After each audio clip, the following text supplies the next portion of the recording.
Hello and welcome to Spectator TV. I'm Lukas Degutis, the Spectator's editorial manager. Last month, Hungary, the current holder of the EU's rotating presidency, announced an expansion of its national identity card, which now includes Russian and Belarusian citizens. Hungary, as any other EU country, is entitled to decide their own visa requirements, but there are concerns that Russia may use this as an opportunity to further destabilize Europe.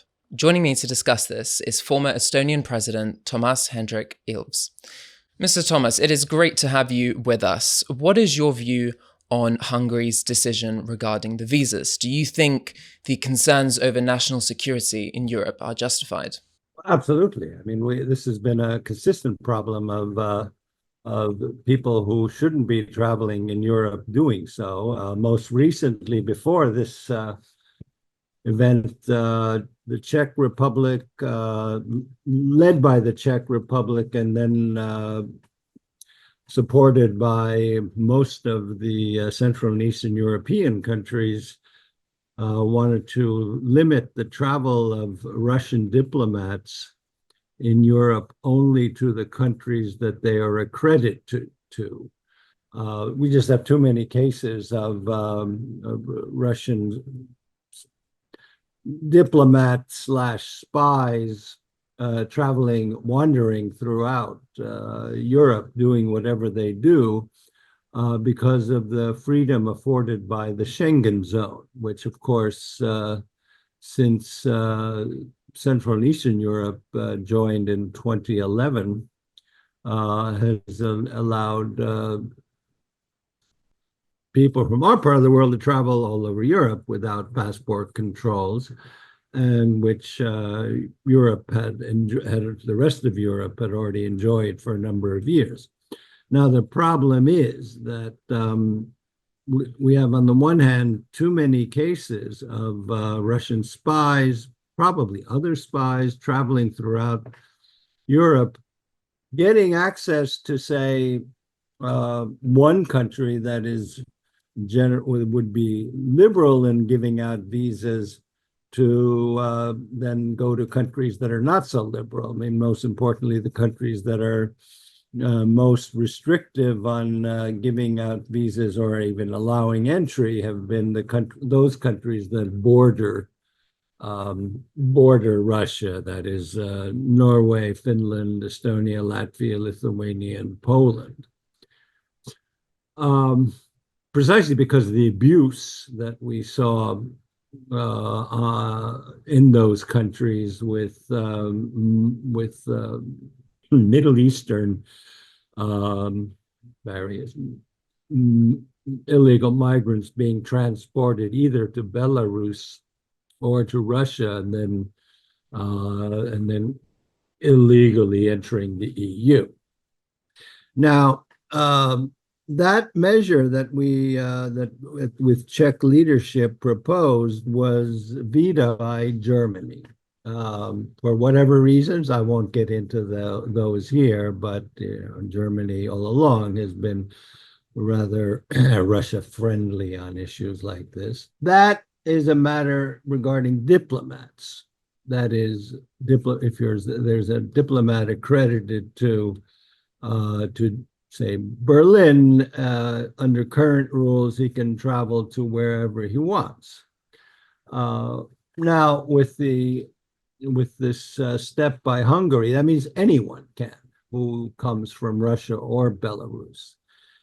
And if we combine that with the dramatic uptick in all kinds of violence, sabotage, cut cables, suspicious fires, dissidents being beaten up in Lithuania, Estonian ministers' cars being smashed by Russians or people who are Russian proxies, and then this idea is a genuine security threat to Europe. I think it is completely irresponsible on the part of Hungary to do this. We have very strict limits on how the Schengen zone operates. We had to jump through hoops to prove to the Schengen Authority that we are in full control of our borders, that we can adequately control who comes into our countries.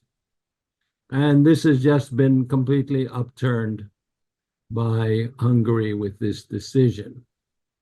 So for security reasons, strictly security reasons, we need to either have this policy rolled back immediately, or we go and, well, leave Hungary out of Schengen.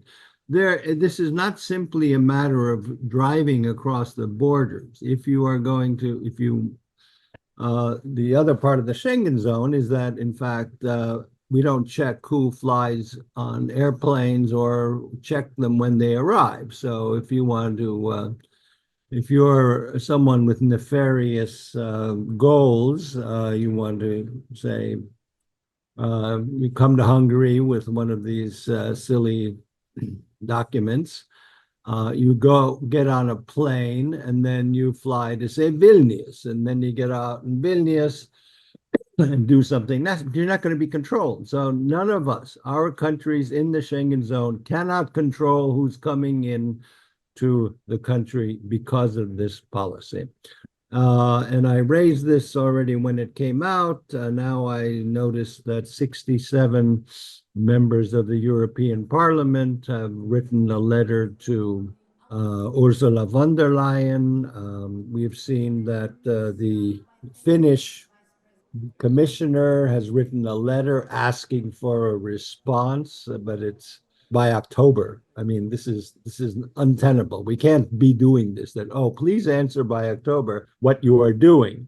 This is, I mean, these identity cards have already been issued since July, and we don't know who's coming across our borders because of this. And given the current climate, this is a security risk. Sorry to interrupt the show, but if you enjoy what we do here at Spectator TV, then why not subscribe to the magazine as well? If you subscribe today, you get 12 weeks for just £12, plus a free £20 John Lewis and Waitrose gift card. You can sign up at spectator.co.uk/TV offer. Mr. Ilves, do you think if this Hungarian policy is found to actually be a security threat to Europe by the EU, but is not rolled back, what is the possibility of potentially Article 7 of the EU treaty being invoked, where membership rights are suspended for Hungary? Well, that's a harder step, in fact. I think there are countries that would not want to invoke Article 7, but being kept out of the Schengen zone is not such a dramatic step. I mean, in fact, we have seen a number of times Schengen suspended by individual countries, especially during the COVID pandemic. Finland shut off Schengen to the Baltic countries. Denmark had a temporary shutdown into the Schengen provisions with Germany. So that's actually a grade lower than going on to Article 7. There are other behaviors on the part of Hungary, however, which might lead to that. I mean,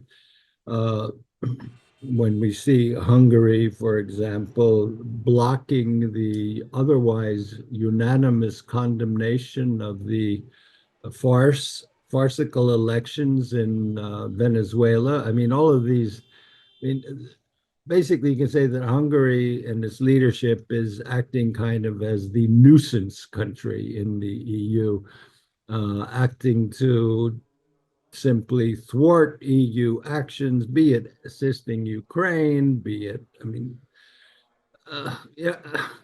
on sanctions. And I think they were really getting out of line by blocking the condemnation of what was absolutely a manipulated election in Venezuela. I mean, that's going so far afield that in no way impinges upon Hungarian national interests. You can make a specious claim that no, well, we shouldn't have sanctions and that is bad for EU member Hungary, I mean, it's dubious, but nonetheless. But when you go so out of the way that you block the Foreign Affairs Council from issuing a statement condemning the utter fraud that we saw in Venezuela, then we're basically looking at a Putin proxy. Would you say that all of these things just point to the fact that Hungary perhaps no longer belongs in the EU?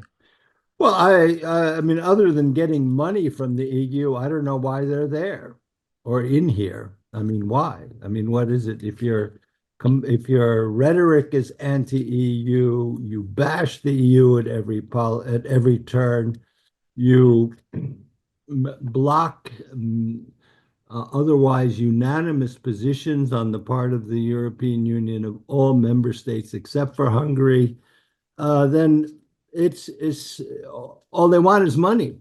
And then without any kind of even the moral sense that if we're taking money, we do have some kind of obligation to go to support the European Union's policies.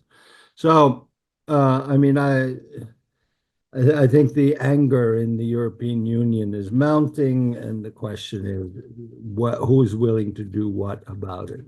Mm. And what would you say in response to people that might point out that Hungary is just being strategic? It's, remaining under the safety of NATO, and it's enjoying the benefits of remaining within the EU, but it's also keeping diplomatic relations with the West's aggressors, such as Russia. It's all part of strategic politics. I think it's nonsense. I mean, if we're going to have there has been no benefit that has accrued to the European Union from this kind of